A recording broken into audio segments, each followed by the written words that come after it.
Hey, folks. So you think I hadn't been here in a while. Greetings and salutations, everyone. It's On Air with Walt Lusk, and we have an amazing show today, as always. I have got a guest all the way from Miami. It is Leroy Romans, and Leroy is an incredibly accomplished arranger, producer, artist, musician, and we're here to learn about Leroy and his journey of how he became what he is. And he has worked with a lot of folks in the world, and we're going to learn more about that. Leroy, thanks for being on air. My pleasure, Walt.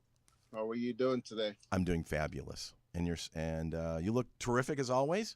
I've had a lot of fun doing research on you for the last day or so. So I try to come prepared as best I You've can. seen years of me looking good, right? Yes. Yeah. There's got a bit of a short here. Hold on a second. What's the dealio? Okay.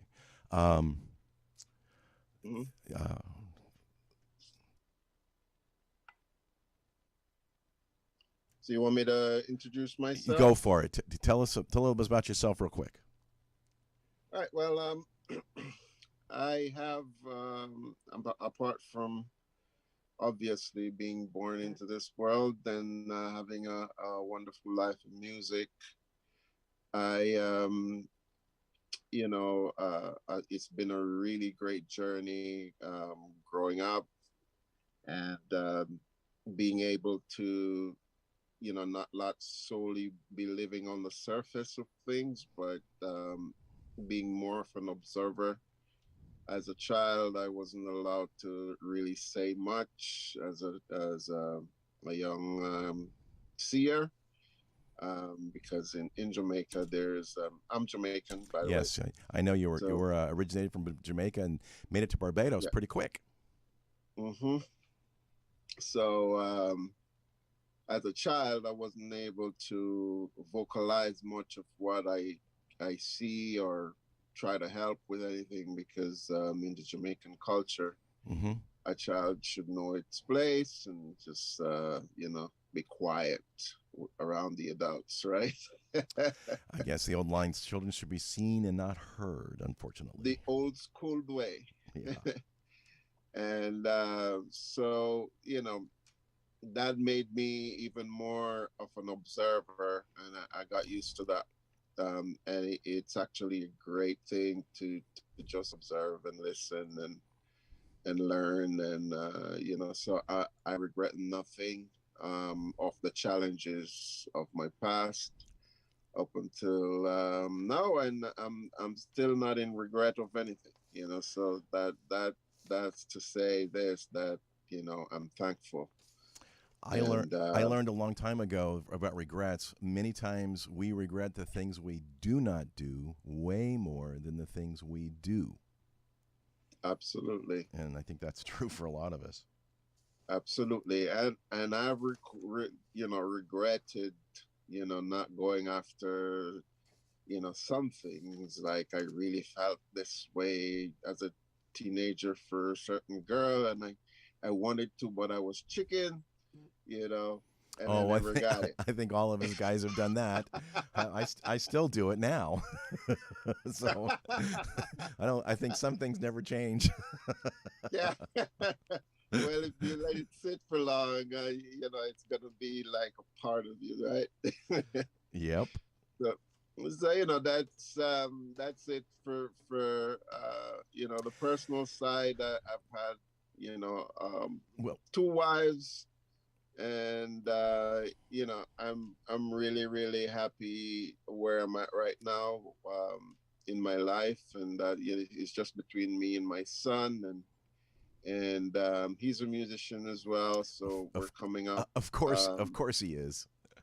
He's amazing. Does he have an instrument of choice? The tenor saxophone. He loves jazz, and more like the old school jazz. He's really into that kind of the way that I wanted to be when I was a child coming up. So into me getting more into music, I didn't realize it until my cousins tell me in recent years how I was as a child, because I had no recollection of how I was. I just knew from around. Um, well, I recollect. I take some of that back because as a child, I remember playing my grandmother's stereo so much that I broke it, and I was in a lot of trouble. Just I hate it when that happens. yes, you know. So I got in trouble for that. That's all I remember. That I love music so much, right? And then at around 12, 13, I was looking for a place to express myself in music, and I was gonna choose the saxophone, but my school didn't have a saxophone. They had a flute. Yeah, I read So, that they wanted to throw you to the flute, which is of course different for big time. oh my God! And then the boys had a feast with that one, I'm sure they did. you know. And so I ended up playing it anyway because I love music. I have to be there. If that's all I get, I'm gonna make the best of it. So I got a scholarship to Jamaica School of Music, Hmm. and studied there for a while, then off to Barbados, and then I got hooked on the keyboards Well, because I that's an found it interesting fascinating. that's an interesting story with Barbados. My understanding is you got there, and you were guarding some equipment. And from my take is for a year you guarded the equipment, but self-taught on the keyboards. Is that Yes. so? And a year Yeah, later, the band of the equipment you were watching, became part of the band. So that's, I mean, absolutely. in 1 year, that's pretty quick. I mean, even though you weren't young, but for goodness gracious, that's self-taught. That's obviously Yeah. incredibly impressive. Well, the incredible thirst was there, so Yes. it had to happen, right? So I wanted to make it right for what I did to those guys, taking an airplane to Barbados for a job that I wasn't qualified for. Hmm. So I ended up getting back in the band when they thought I was good enough, and I made it right. I worked for free for about 6 months or so, and that was it. That's how it goes. I Yeah. left and I went to other groups, and I went back to Jamaica on Reggae Sunsplash as a keyboard player. I left as a flautist and went back to Jamaica as a keyboard player There you on a go. big stage, and all my old friends were like, "Oh my God, is that Leroy?" you And, know. and you still hadn't played the sax. I still haven't gotten. Well, the beautiful part about it is that I got to play the keyboard that plays every instrument Yes, I want to play. absolutely. I think you made a very wise choice in Yeah. retrospect. So that opens me up to a lot of sounds, a lot of expressing myself, and getting to know music on a deeper level because of the exploration, and just so that when I first started to, like, in that band house I was guarding, and I started to figure out how to play keyboards, all I had was my flute and a cassette tape of Anita Baker's Sweet Love album. So that was your first song. Okay, there you go. That was my first song, Wow. Sweet Love. So Okay. I had to sit there for hours trying to figure out the first chord. And once I got the voicings right, and I play the tape, and I hear like there's no difference, I was so happy, man. I I can I I can ran around that I room. can I was by only myself. I imagine. ran around that room like a wild pig. I can only imagine. Hallelujah. I was 18, Yeah. 19, somewhere there, Mm-hmm. Mm-hmm. Yep. you know. And that was the start of it, man. And then the history of me going back to Jamaica, and then not leaving Jamaica after I went, and just like everyone just took on to me on the keyboards, and I got myself a crazy nickname because I was in Barbados for 3 years, and I ended up going back with a slight accent, And so my Jamaican peers are like, Sly and Robbie in particular, was like, "Yo, hey Barbie, stop that you Jamaican, man." You know. So I was like, "Don't call me that, dude." And as soon as I say, "Don't do that," you know how it is. Oh yes, It too late. it stuck. It's too late. It's too late. So I ended up with this Barbie name, and especially now I had this dreads thing going Uh on huh. for I had long hair, and now I look like a Barbie to some of them. So it was just riveting.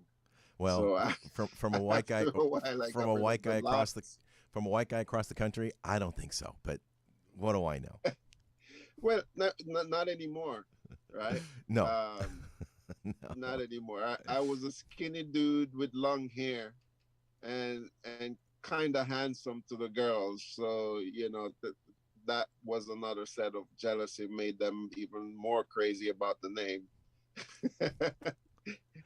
Well, So it could have been worse. They could have called you Ken, right? Barbie and Ken. they So. could have called me Ken, but you know what? It's cool because I grew up, loving the females, and I didn't mind after a while. I just let it slide, and I do my thing. I was getting a lot of work, and my So first store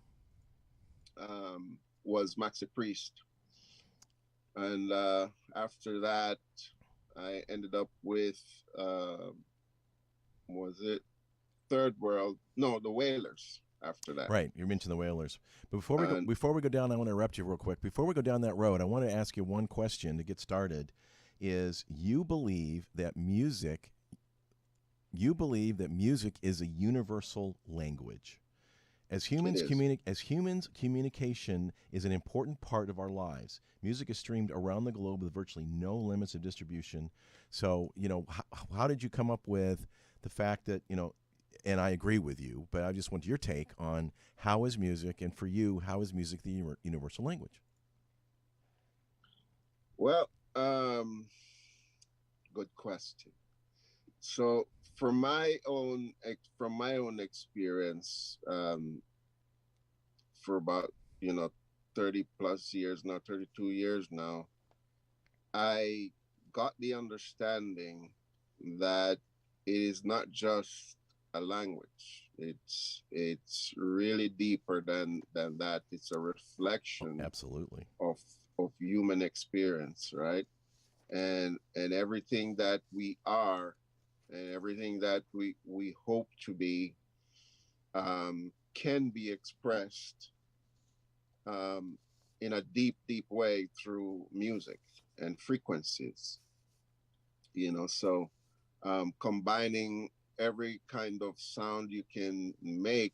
I mean, the storytelling, the limitless possibilities when it comes to the audio world. I mean, the video world is, in my eyes, the video world is kind of a bounce off of the audio, Yes. and you Yes. know Right. I mean, because the because that's much easier. You can see it's everything, the soundtrack right? of it, right? Without the Yeah. soundtrack, it's nothing. Without the soundtracks, it's impossible. Yes. So, give me one quick second. One second. Sure, sure. Well, while he's disappearing on me real quick, I've got a lot of testimonials here, and I want to talk about one. Todd Goodwin says that Leroy is a gifted man whose spiritual consciousness approach is so rare in the world, filled with producers and recording artists whose music seems devoid of heart and soul. So, I mean, I've got more testimonies we're going to pepper it with, but which of course I got your website, but that was what Todd Goodwin said. So, and I agree with you that music is a universal language, and got to have it. It's been around forever, and is the soundtrack of life. So, there you go. Yeah, it is. It's most definitely is, and it gets deeper and deeper, and there's a limitless way to express it. And I feel like music on this planet is not as respected as it should be. First of all, the musicians that spend their whole lives not even understanding why they're like that and why they have this thirst to play music and express themselves, even to the detriment of them not making any money. um it boggles a lot of people to understand, to try to understand why a person would put his life into that, right? But that's how we are made. We're made with this, unwavering love and thirst to express what we are. And these to me, like, music is the if you were to say which religion I choose music, Okay. because it's not just a religion, it's a way of life, like most religion would express, but it doesn't have any boundaries, and it doesn't have any rules. You make your own decisions in it, and nobody can say, oh, that's not godly of you or whatever. They can say that because of the influence of other religions, but music is like, it's non-judgmental. It allows everybody to express in it. Yes, and And everybody can express it in their own way, and it's still music. yes. Yeah, I hear you for Yeah. sure. Now, So, to follow up on that, it says here that what do you feel? Because obviously, music industry's changed tremendously, for good and for bad. But what do you think the future holds? What is music's place in society today, and more importantly, tomorrow? well, music can express a lot of things. Let's say, well, the responsibility is to help out with whatever issues are going on in the world, right? Okay. And music is the one thing I know, apart from, I can't even tell you, apart from food, right? Music is the one thing that that that can get so deep inside of you. Everybody listens to music, everybody needs it, everybody cannot, like, it's just like the common thing that you use every day, right? But I And and I agree with you. It's a common denominator. I yes. mean, food is, of course, as well, but music Yeah. for the soul. It reminds me of a trip I took. I was in France, and it was 9 o'clock at night, and we were under the Eiffel Tower with a couple of buddies. And there was a French couple that was there, and they didn't speak a word of English, and I didn't speak a word of French, but we were able to communicate through titles of music that we knew, obviously American songs. So the common denominator for our communication in that regard was simply music. It was a very interesting interchange. So Yeah. I totally agree. Yeah. So, as far as subjects goes, each genre kind of focus their way of expressing, life, through the culture of the different, you know, um, worlds and the countries and the neighborhoods in each country. There's denominators Hmm. to all of those compartments, right? And it gets down to a personal and the soulful preferences. It gets into all the niches that people have, and you can find a piece of music to express any part of your life, and that's like nothing else I know. You know. Totally understand and totally agree. And the response here of folks we work with, we're going to get some more into it in a moment, has been tremendous. So you're going back and talking about the projects you were initially involved with. Yeah. So as far as tours, I've been in the studios working with a lot of Jamaican artists for the '90s and stuff. But when I started touring, Max Priest was first. Hmm. I did like 3 years with him. I did about a year with the Wailers, and I did about 2 years or more with Third World, and then Jimmy Cliff. I did about a year, and then during that whole time, especially during uh during Third World, and even more so with Jimmy Cliff. I had this, my guide was just nailing at me to get to production, get to production. Every so often I'm touring and I hear this voice in my head, Mm-hmm. production, production, Mm-hmm. so I had to get to it after the Jimmy Cliff tour ended in 2000. I landed in Miami because I needed. I love a lot of genres of music, so Yes. I have to be able to spread my wings without limitation. And then so I came here because Jamaica is great for reggae and Caribbean music, but you feel like a little bit locked in the box, right? Right. Right. So And you want to spread your wings a so little bit. I got you. yeah, so I have to come where I can, really, really express myself. And I still feel after all these years of expressing, I still feel I haven't expressed enough or enough, like it's barely touched, you know. Well, So it's funny. I'm going to go there. On one of your pages, I found literally single spaced 1.5 pages of people that you claim have influenced you. And the list is incredibly diverse and, of course, vast. I mean, it is, I'm not even going to name names. It's just all over the map, old and yeah, young. So, yeah. what influencers basically, if you had to name 4 or 5 or several, do you think really had a sort of course, for the ones you've performed with, have really influenced your music? Well, as far as technicality and like the most fun I could ever have, I wish I can have. What I gotta tell you the story, man.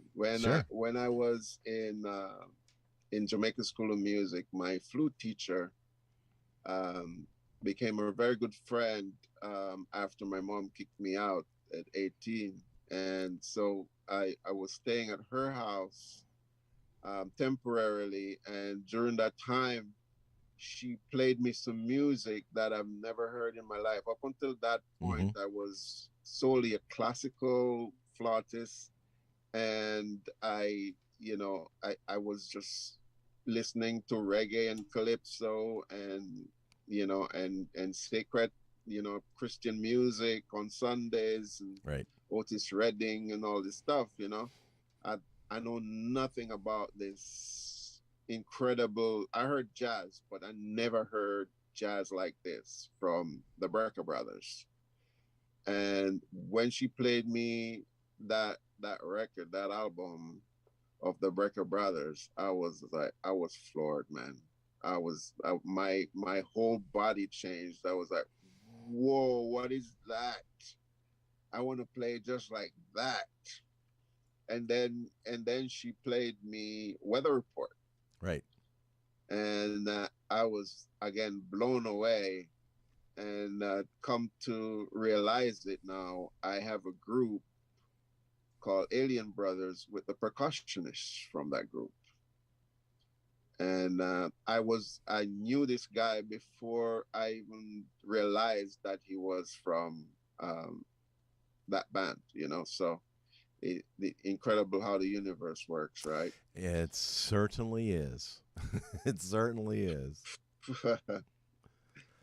I had so much fun, with that. So Brecker Brothers, um, the Weather Report group, of course, all the bands I work with um, was a great influence. I had been very, very influenced by the Wailers, um, and Third World. I Now, remember looking at Third World, how that happened. I don't know, but well, I got a call from the lead singer after the original keyboard player Ibu left the group, and I was kind of shocked because I didn't expect the call. But I remember going to school in secondary, high school. Man, I was looking at that group and going, "Wow, that's so cool. I wonder what's that like, to be on that stage playing all the nice equipment and stuff. I was wondering, I was just in appreciation, and I loved the sound. And I used to watch them. And so when I got that call, I was like, no, this is too strange. You put it out there, and the universe Yeah. responded. That's what Yes. happened. I guarantee Exactly. it. You put it out Exactly. there. I understand more now Of course you do. that I'm older. Yeah. But back then I was like, what's going on? You know? And all of a sudden you're on stage, and it's like, how? This is what I looked like, what I visualized, what I thought, and what I wanted, and Yeah.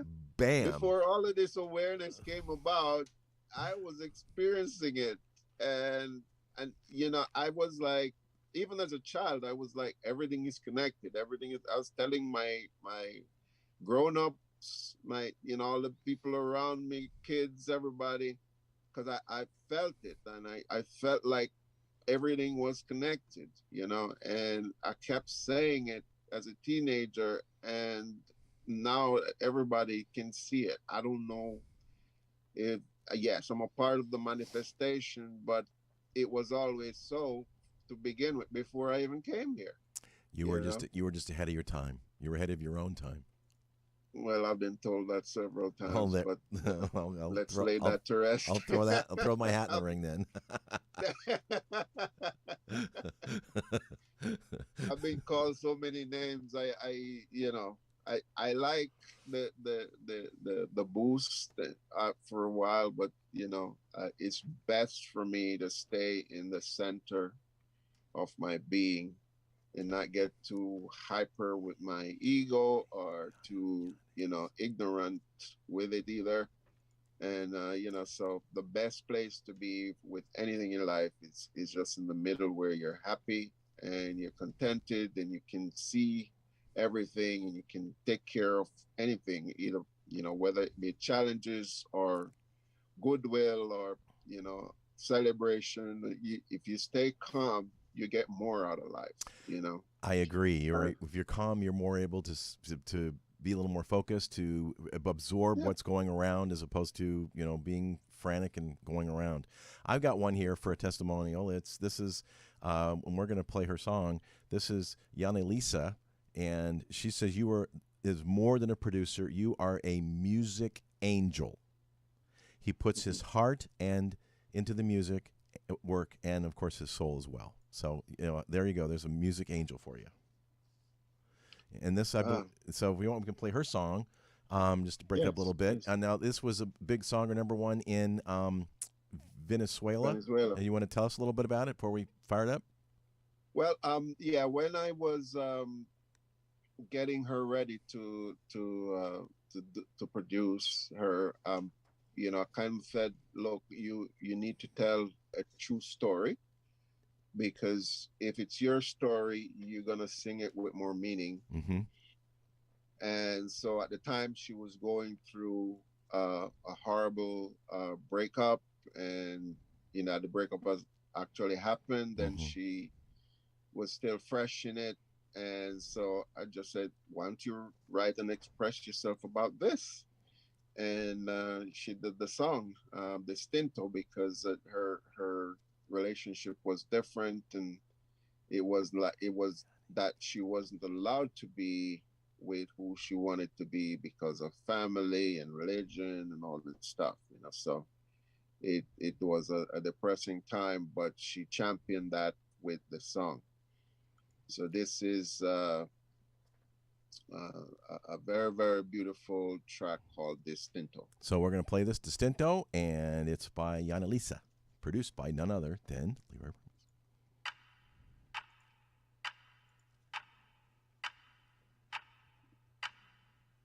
Aunque ellos digan que lo nuestro es un sueño que nunca fue cumplido, con la puerta abierta pero oscuras, desafiamos los dilemas que tuvimos. Siente al mismo tiempo que yo esa libertad de vivir un amor distinto, opuesto a lo normal, complejo como un laberinto, distinto y surreal, Distinto, lo pinto de cualquier color a mi antojo. Distinto, prohibido, pero nuestro de todos modos. Es que tenemos un amor distinto, distinto. Tengo algo de miedo, me voy de esta casa. Te diré la verdad, extrañaré tu mirada. Llevo mi maleta repleta con fotos de tu cara enamorada. Vive al mismo tiempo que yo, esa libertad de sentir un amor distinto, opuesto a lo normal. Estamos hartos de los juicios. Distinto, lo pintas de cualquier color a tu antojo. Distinto, prohibido, pero nuestro de todos modos. Enredados con el mismo hilo, hipnotizados por lo que sentimos. Apostamos un alto precio y al final hemos perdido. Nuestros rumbos también son distintos. Tú y yo nunca nos hemos arrepentido. Aunque el tiempo acabó con todo, yo te amo y siempre te amaré, amigo. Distinto, lo pintas de cualquier color a tu antojo. Distinto, prohibido, pero nuestro de todos modos.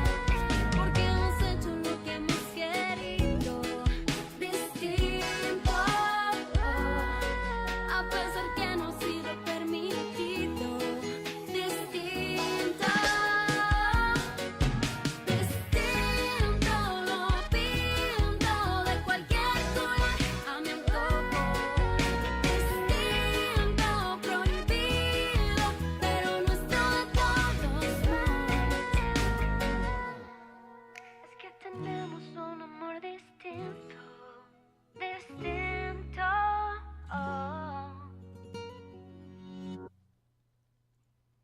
There you go. An international flair song. I mean, obviously, you are a very amazingly international producer and speaks volumes. Yeah, man, that was a great, fun track to produce, and just working out what the song is trying to tell me to do, and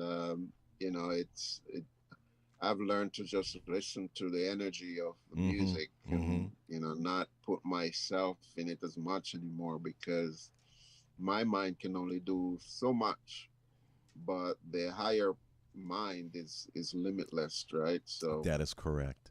I just like sit down and I'll be the pencil, or the ink, you name it, whatever I need to be. Well, a lot of times we have to run with our intuition. Of course, if we're aware of it and sensitive to it and listen to it. So obviously that you've arrived at that part. Yes, absolutely. Yeah. The music is a very sensitive area that anybody that is like in the creative mode of making music, they have to at least somehow like be interactive enough to listen to at least a little bit of the deeper end, because it kind of tell you what it likes and what it don't like, and what feels good and what don't feel good. Some people are a little mind boggled about that. They don't know what to put in, so they put in everything, and then it just sounds like trash. But the older you get, the more you do it, the more in tune you get to what's needed and what's not needed. And so you get to that point where once it feels good, you don't touch it and you don't overdo it. You let it slide the way it wants to slide. Well, you let the music speak for itself as best it can, right? Yes, exactly. Yeah. It's an expression on its own. It's an actual energy on its own. It's like a person you get to know. Very amazing observation. So true. So true. Yeah. Now, you've worked with Rihanna as well and made a couple of her albums, I believe. No, I haven't physically worked with her, but she sampled some of my work. Ah, okay. And then I misread your site. My apologies. Okay. No, it's okay. It's promotion. So anybody that use my work without contacting me, and they have a name, of course I'm gonna use it. It's business. Well, as you should. Yeah, yeah. So that's a lot of people sampled my work from, especially in the 90s. You know, this one record just keep getting sampled by a lot of people, with Mad Cobra, called Flex. Okay. It's a very sexual tune. It's got that vibe, and so everybody keeps sampling it because it's appealing. And it was a very popular song. Now you are also working on let's see here, the Healer project. Yes, that's a project inside of the record label. Now it since my life had with this music thing gotten into a more spiritual realm. Mm-hmm. I got more attuned to my purpose and what I need to do with my life and this talent that I have. And so I got a bunch of instructions on what you call download, or several downloads to what I need to do in the music industry. And this is a part of what I needed to create the Meridian Gates Entertainment group. And then I have in it all these different facets that I need to bring to light and to help the music world express itself as much as possible. So the Healer project came to me without me. The album itself came to me without me knowing. It was just me randomly recording tracks that I'm compelled to record without even understanding good old what musical was going downloads. on. Yep, those musical downloads, and all of a sudden you had 8 songs, and you're approaching an album. Yep. Yeah, so it was an amazing journey working on that project, and I was told what it was years later, that I'm working on an album. And I'm like, oh wow, I didn't realize it. And then I was in Vermont, and the cover of the album showed up when I was looking at the woods in Vermont, and a voice told me, take this picture. This is your album cover for all these songs, right? And it had so much to do with nature and the way that it happened. It was just so natural. I was like, oh my gosh, I gotta do this, So that was the whole thing, man, as far as that album coming about. But then I got another message that say, create a whole thing out of this, because it needs to happen in order to help the world. So most record labels that they will just focus on what's going to make them money, right? Yep. And they'll just focus on if the artist looks great, or if they have talent that they're seeking to put them in a certain pocket. Right. They got to put in that niche. Like yep. The perfect package. Yep. It's just not fair to the rest of the world's talent that is out there undiscovered, and that can be 20 million times better than the package deal that they're seeking, right? Yep. And totally agree. So there are people out there that are disabled, that have exceptional talent.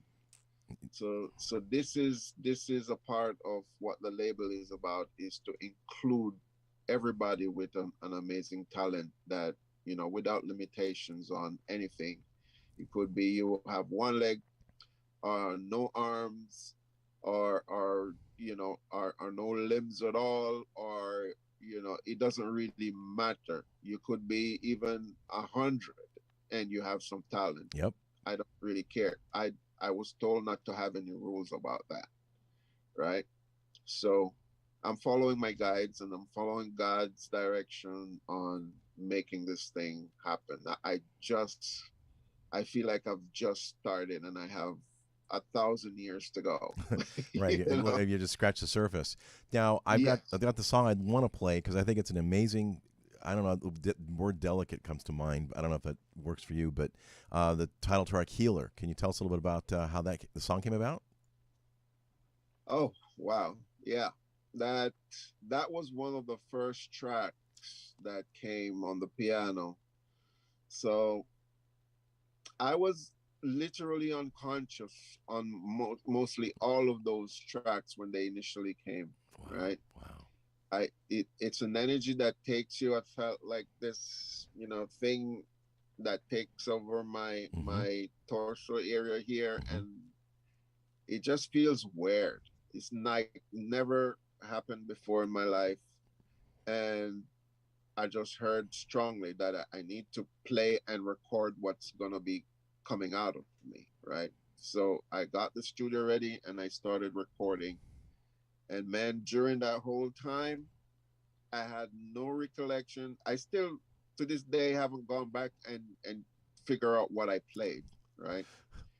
Um, The epitome of a download. None of it was conscious. Yeah, the epitome of a download. Yep.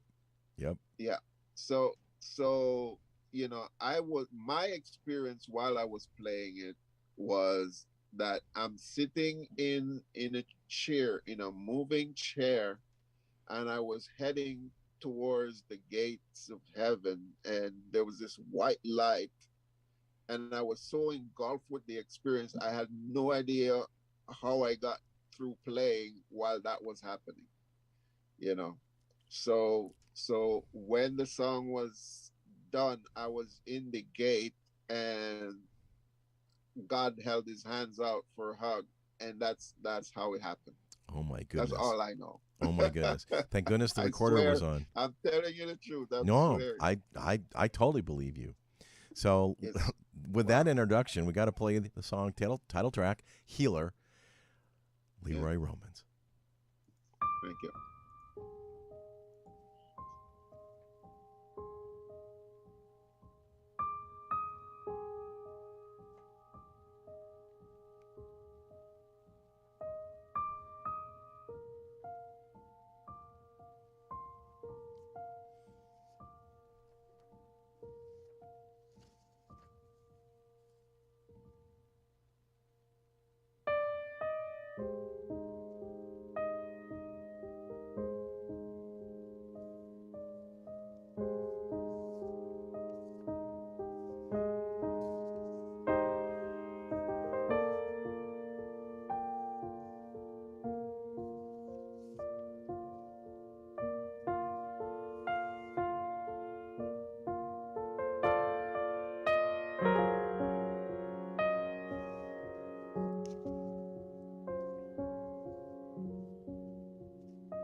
wow. I Wow. still love that song like I never played it, man.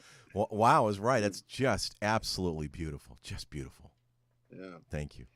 I just now I'm kind of trying to analyze it again, and this time my analytic said something else. Um, it's a conversation now between a male and a little kid. You know, so the male, the adult, have the last say, and the higher melodies was the child Hmm. asking a bunch of questions. I can see that. I can see that. Yeah. Beautiful. Folks, go get the album. It's amazing. Now, the time we have left, you are also obviously working on some new projects. Which ones you want to highlight? Well, I have. How many am I allowed to highlight? As many as you want. Oh wow. Okay. Well, As many as you want. you're so generous, man. I appreciate that. So there's this new single. It's a kind of a sexual type of expression with an artist out of Jamaica called Hezron Clark that just released a few weeks ago, called TikTok I'm Coming. And you can check that out. There's a video now on YouTube with it, and there's a link to the actual single. I think I sent it to you. Yeah, you did. Yeah, so that one, and then I have a new artist coming out with Universal Distribution called Trig the Optimus, and he's an amazing artist that is all about helping the world to heal, and through his expressions with music and rapping and singing. And we did this amazing single called Disco Fever. Disco Fever. Malik. Right. With Malik Yosef. Now, interesting, I want to digress because Hezron Clark has a great testimonial, which I think you've just kind of alluded to in some respects. Leroy is simply the best producer I've worked with to date. A very kind, generous person and a man of integrity. Working with Leroy is like going to the best recommended plastic surgeon because after you've been terribly botched by another surgeon unto almost a point of no repair, he will surely find a way to fix and make you right again. He's a seer too. He understands the craft. Yeah. So that's that. I mean, your magic is unmistakable. It's unmistakable. That's pretty much what I do. He's got me down. No doubt. I think a lot of people are going to be becoming more aware of it as well. We've got a couple more projects, and then we're about out of time. Let's see here. Well, you've got a couple of albums coming out. Come on. I got a couple of albums coming out, man. Yes. One is my personal jazz album that I'm trying to finish by the end of this first quarter. I want to release it by the end of the first quarter here. So I'm pumping away at that. That includes myself, my son, and some expressions from Bobby Thomas from Weather Report, and I have this amazing dance single that emerges from an experience I've had with this young lady that was running from her ex-boyfriend, trying to beat her up and stuff. So my friend in California asked me to help her out, knowing that I'm up all night in the studio. I wasn't too fond of doing it because I didn't want to get distracted. But when I heard the situation, I'm like, okay, who else is going to help this lady? I got to do it. Right. Yeah. So, duty calls. Yes, duty calls. I got her in, and for me to do what I do, I have to do something that distracts her from her problems. So I started working on this beat, this dance track to to to make things, Mm-hmm. Mm-hmm. exciting for her, Mm-hmm. and it worked. While I was doing it, she started asking questions and getting up and she dancing and she's forgetting her issues. But it so turns out that night was like a lifesaver for her because her ex ended up killing himself that night. Oh, And so wow. Oh my so gosh, that's it's a tough. very deep happening, man, and God just did his magic there again. And this track is a reflection of that time. um, so I call it dancing in the jungle. Dancing in the Jungle. you know yeah, and it was wild what happened to her, you know and she could have been killed that night. Wow. Well, you rescued her, to say the least, in more ways than one. Yeah, and use music to help. Yes. That's what it's all about. Now, your production company is called, Meridian Gates Entertainment. okay, and if someone wants to learn more about you and your music and what's coming out and your projects, what's the best way for them to get a hold of you? They can get a hold of me through my Instagram, being Leroy Romans. So it's being BEING dot a period, Leroy Romans, for Instagram. And that when you send me a direct message, it will auto reply with a number for you to call. Cool. That's awesome. Leroy, it has been a thrill and a pleasure to meet you and be a part of my show. And hope we can do this again sometime. If you have a project coming out you want to highlight, look me up. We'd be happy to have you back anytime. All right. You got it, my friend. Folks, thanks for having me. Thank you, Leroy. God bless. Folks, this has been Walt with On Air with Walt. Let's see where I'm going. Oh, here I am. And you have tuned into On Air with Walt, and I'm Walt Lusk, your host. You can find us everywhere the podcasts are, including iHeartRadio. And I would love it if you'd go to my YouTube channel, which is On Air with Walt, and like, share, and most importantly, subscribe. So until next time, we've got a show next week. Stay tuned, and God bless everyone. God bless, man. Thanks, Leroy.